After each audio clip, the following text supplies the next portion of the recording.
Hello, this is Dylan again. I finally got my new Go board, so I will be making videos a little more frequently.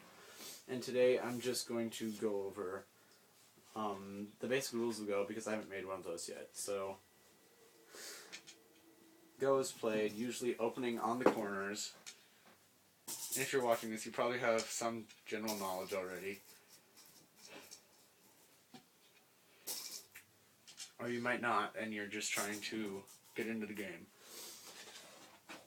Sometimes people open on the dots in the corners. These are called star points. All of the dots are star points. Other common openings include moving to the right or the bottom. And one other that's actually sort of uncommon, I don't use it, is moving to towards the middle of the board from the star point. I usually open on the star points or to the sides. Okay, so I'm just going to lay down some stones to show some things here.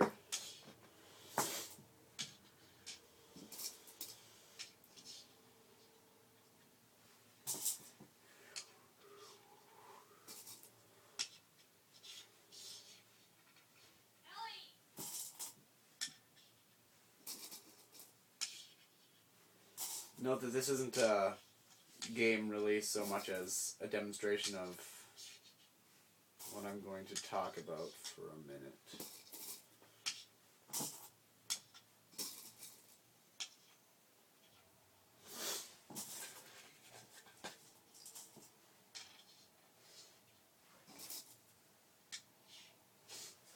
Okay, so here you can see that there's a general layout of how things are, of potential territory. You try to surround territory, not like, okay, so you can surround territory. The stones don't necessarily have to be connected when you're first mapping out your territory like this. You can sort of see generally where each person has staked out their claim. Note, again, not a real game, so this is actually not that. These aren't safe shapes, but I was just demonstrating something there. Like white is over here, over here and on the side, and black has this area here. So now I'm going to demonstrate some other things.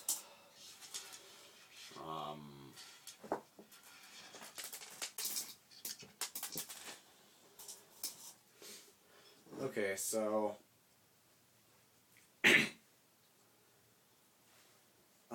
let's go over the basics here. Okay, so if you play in the corner, it only takes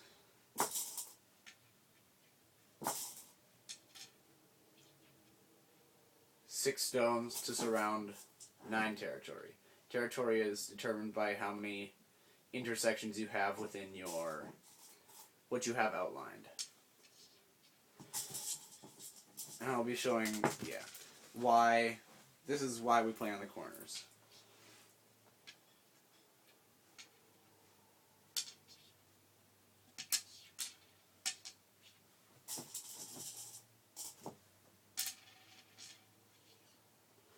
On the side, it takes 1, 2, 3, 4, 5, 6, 7, 8, 9 territory, 9 intersections in there.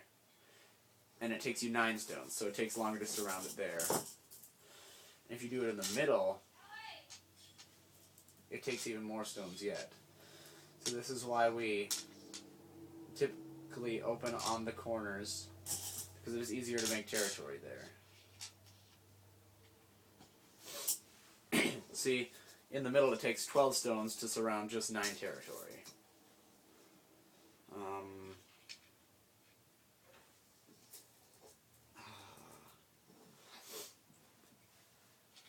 Okay, so now I'm going to go over how to determine whether your groups are living or dead. Just simple ones, nothing too complex. Let's go with...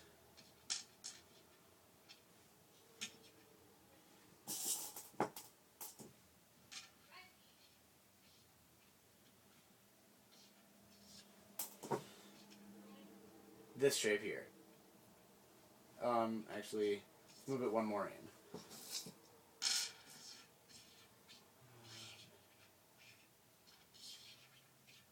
This shape here is dead. It can't be alive because if white plays in here, black plays and captures, and then white can play in here again and it's filled in all of black's liberties. Which reminds me, I forgot to go over the liberties. Okay, so, liberties. Here's a stone.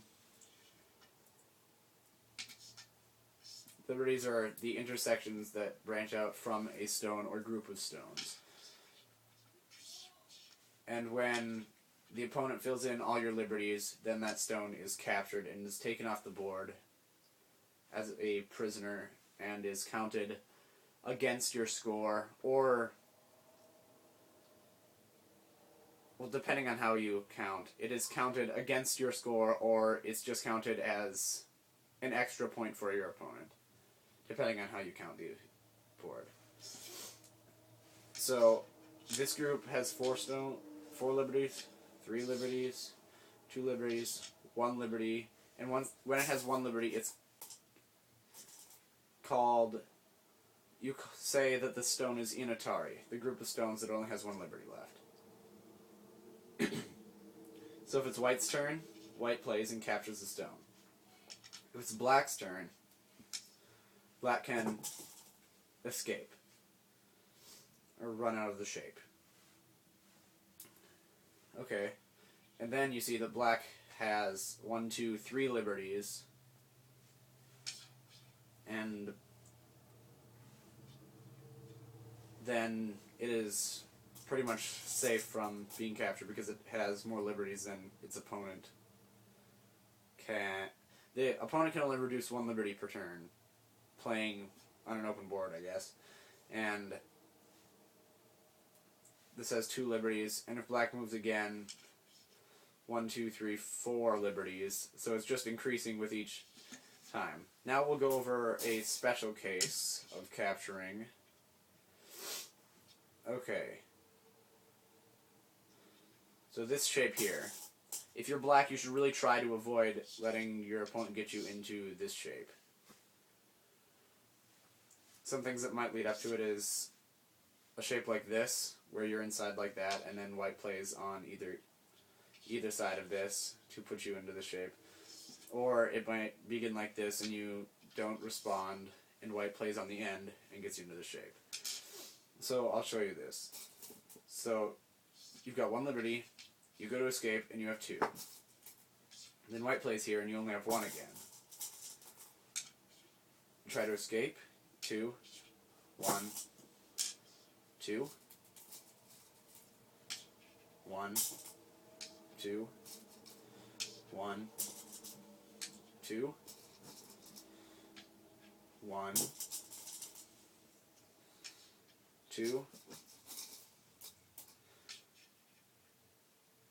1 liberty left.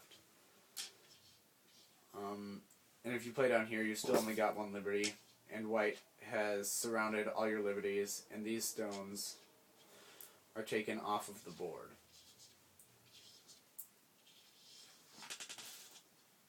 And then white has this right here. Okay, now I'll go over a special situation where you should play this out. Normally you shouldn't play it out if there's nothing over here. Okay, so you can read the ladder out like this. You just 1 down, over, down, over, down, over, down, over, down.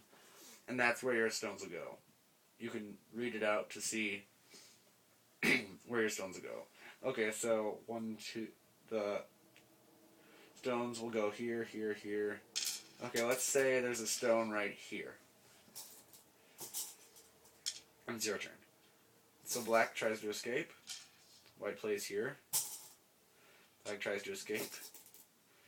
White plays here. Black goes to escape, and now he's got 1, 2, 3 liberties. Let's say white plays over here. Or white protects, and then black has a double Atari. So white saves one of them, and black can capture the other one, which isn't always the best choice, but making sure that it is going to be capturable. Okay, so let's just say black captures it. Then white is actually pretty weak here. The longer the ladder is, the weaker the group will be that is putting you into the ladder if you have a stone out here to break the ladder breaker stone. Let's see. And the stone doesn't even necessarily have to be directly in the path of the other one. In the direct path of where it's going to zigzag. Let's say you've got a stone right here. No. Right here. Let's put it out of ways. Okay. So black plays here. White plays here. Black plays here. White plays here. See, white only has 2 liberties there. So black has 2 liberties. White plays here. Reduces black to 1. Black has 1, 2 liberties. And then white only has 1 liberty. So it has to save the stone. And then black can escape. Connect and escape. And white has to fix these. Or else black can cut the white groups. These are cutting points where you can separate groups into 2 things.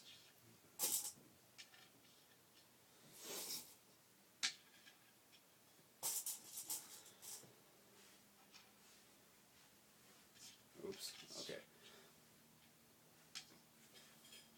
Okay, so see how white has 2 separate groups here.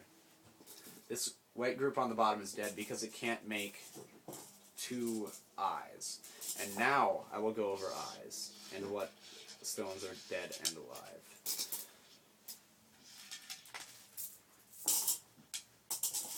Okay, so let's go back to this thing that I put up here earlier.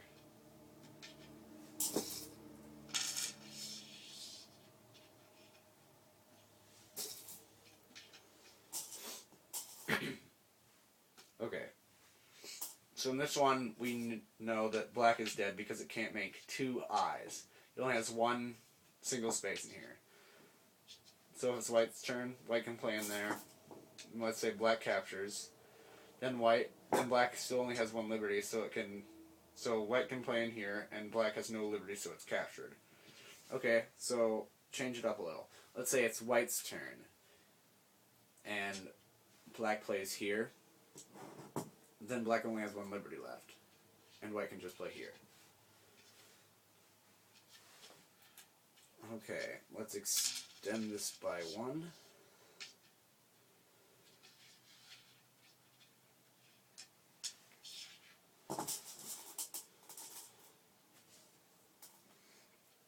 Okay, so here's a case where it depends on whose turn it is to determine whether the group is dead or alive.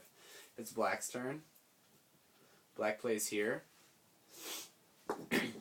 And the group is alive because white can't play inside of it. And it has 2 eyes. See, 1, 2.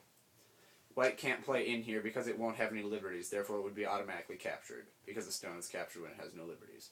So white can't play in there. But if it were to be white's turn, then black would die. Black wouldn't be able to live, because, okay, black has 2 liberties. If black plays here, it's only got 1 liberty left. Then white can play here and capture. Black plays here. Black still got 1 liberty left. White plays here and captures the group. Okay, let's look at another situation.